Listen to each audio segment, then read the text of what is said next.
देखिए, राहुल जी को जैसे मैंने कहा है, वो एक स्टैंड अप कॉमेडियन एक्ट था, क्योंकि उन्होंने जितने हमारे देवी देवता हैं, जितने भी हमारे भगवान हैं, सबको जो है कांग्रेस का ब्रांड एम्बेसडर बना दिया। उन्होंने कहा जो उन्होंने आशीर्वाद में हाथ उठाया है, वो एक्चुअली में जो शिवजी जी ने हाथ उठाया है, वो कांग्रेस वाला हाथ है।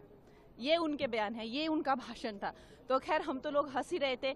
उन्होंने ये भी कहा कि जो अल्लाह की दुआ में हाथ उठाते हैं वो भी कांग्रेस का हाथ है। तो आज जो भी हाथ उठाते हैं भगवान, उन्होंने सबको जो है कांग्रेस का प्रचारक बना दिया और उन्होंने कई आपत्तियां जताई।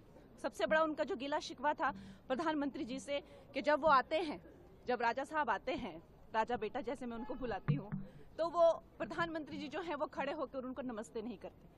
तो ये उनका गिला शिकवा था। तो आप समझ सकते हैं किस तरह का वो स्टैंड अप कॉमेडी एक्ट था।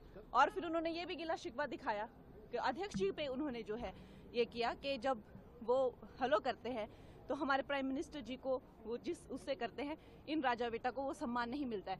तो खैर मुझे तो लगता है कि और उनसे क्या उम्मीद की जा सकती है। कंगना जी, हिंदू धर्म को हिंसक कहा राहुल गांधी ने। आपको लगता है कि पूरे हिंदू धर्म के लोगों को ठेस पहुंचाने के लिए इस तरीके की बातें सदन में की गई? देखिए, जो उनका सारा ही भाषण बहुत आपत्तिजनक था। एक तो वो सारे प्रिंट आउट्स लेके आए थे, हमारे भगवान जो हैं शिव जी, उनको डेस्क पे रखा हुआ था। हम सब जानते हैं कि भगवान की जो मूर्तियां होती हैं और जो उनके चित्र होते हैं, उनके सामने पूजा एक मंदिर या किसी तरह के ऐसे पवित्र स्थान पर उनको प्रतिष्ठित किया जाता है और बेंच पे रख रख के और उनको उछाल उछाल कर जो वो है भगवान, हमारे भगवानों का अपमान कर रहे थे।